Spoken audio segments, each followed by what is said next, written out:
Superman Returns, or rather, Superman Returns as it should have been.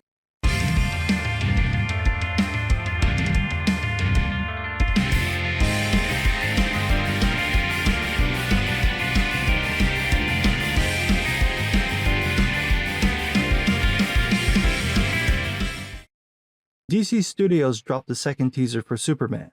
I say second because the first one was a teaser for the teaser. 'Cause why not?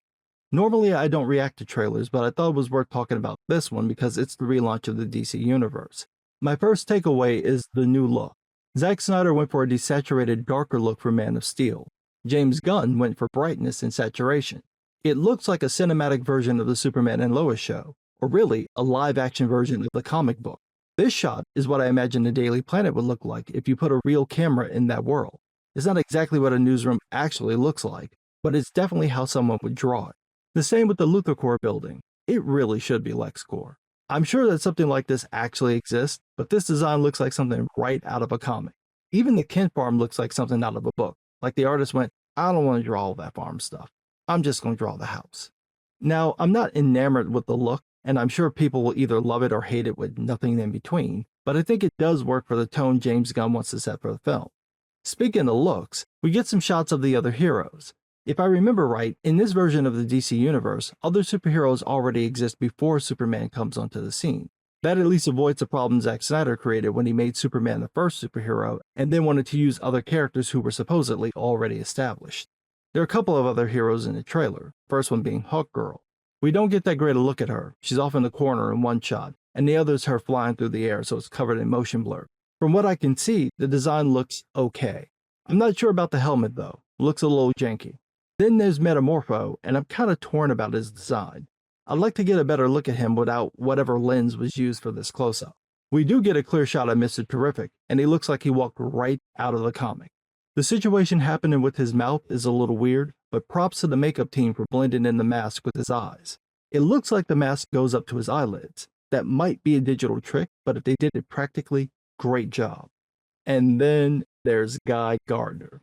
I mean, the suit's not his suit, but the look, the face, that hair, that fucking ridiculous bowl cut, perfect. All I need is to hear how this man sounds. If he sounds the way I think he should sound, that'll be the final piece and I will be completely sold. Now, when it comes to Superman, I think David Corenswet looks the part. He looks like a young Clark Kent. Actually, it looks like a cross between Henry Cavill and Christopher Reeve. They nailed it. But the suit? Not so much. I remember when Gunn posted that image of Superman putting on his boot. The suit didn't look that great, almost like Corenswet was swimming in it, and that's what it looks like in the teaser. In this shot, for example, it looks ill-fitting. You can see that he fills it out, but it just doesn't sit right on his frame. In the close-up, it's even worse. It's almost like the suit is padded or they use thick fabric. There's no definition to it. We get a better view of it here, and there's no muscle to be seen anywhere, like he's wearing a tactical vest. I'm sure Corenswet did the work to get in shape, so it's crazy that they put him in a suit where it's barely visible. On the plus side, I think Krypto looks okay. I assume the film will use a digital dog. That's what they use in the trailer. Now, I'm interested to see how they'll use Krypto in the movie, whether he's going to be found by Clark as an adult, or if he's in the ship when Clark got sent to Earth. My biggest takeaway from the teaser is the tone. Snyder's films were grounded, moody, and honestly, kinda bleak.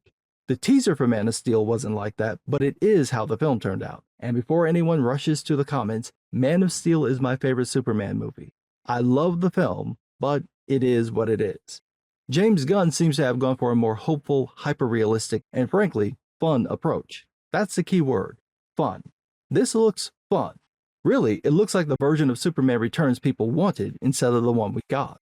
I don't think Superman Returns was a terrible movie, but outside of the nostalgia and a couple of cool shots, it's not a great film.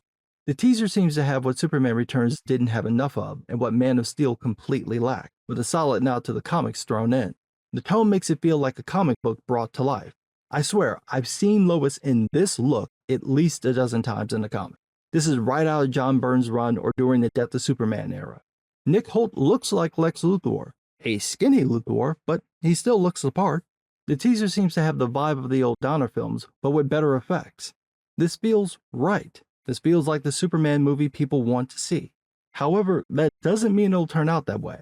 The Flash trailer looked fun, and that movie was a mess. The other issue is the tone of James Gunn's films. I've seen all of his movies except for the MCU films, and I watched the Peacemaker show. Gunn goes for an irreverent shock jock humor in everything I've seen. The Suicide Squad and Peacemaker had this in spades, and that tone doesn't feel like it would fit with the Superman movie. Gunn says that the tone will be different for Superman, but of everything he's directed and written that I've seen, he hasn't strayed that far from his acerbic humor. He could do it with Superman. He's a capable enough director and writer to make it work, but I'm a little iffy about how much he'll actually dial it back. In the teaser, it's non-existent, but it is just a teaser, so that may not be the tone of the final film. One other criticism, and this is just me being picky, as much as I love John Williams' Superman theme, I think it's time to move on. And it hurts me to say that because I love that song. I know what C and G chords sound like because of that song. Every time I hear those chords together, I instantly think Superman. But it's been 50 years. Let somebody else have a turn. I know it's hard to top. No one's been able to come up with a better song. It's perfect. It's a song Superman would have. But he can also have other, lesser songs. And like I said, it pains me. But it is time to move on to a different song. And for anyone who thinks it's just a temp song, like WB using the Gandalf Death Sing music for Man of Steel, James Gunn said that the film will use the John Williams theme song. As for the rest of what's shown in the teaser, it's too hard to parse because everything's out of context, so I'm going to wait until the official trailer drops to dig into any of that. Overall though, I like this. If this is the new direction, I think this could work. The big question is whether WB will try to rush to get their own version of the MCU again, or if they'll take their time. James Gunn is partially in charge of that decision, and he likes things very planned out, and that takes a while to do, so that might stop them from getting ahead of themselves again. But what do I know? I'm just some guy.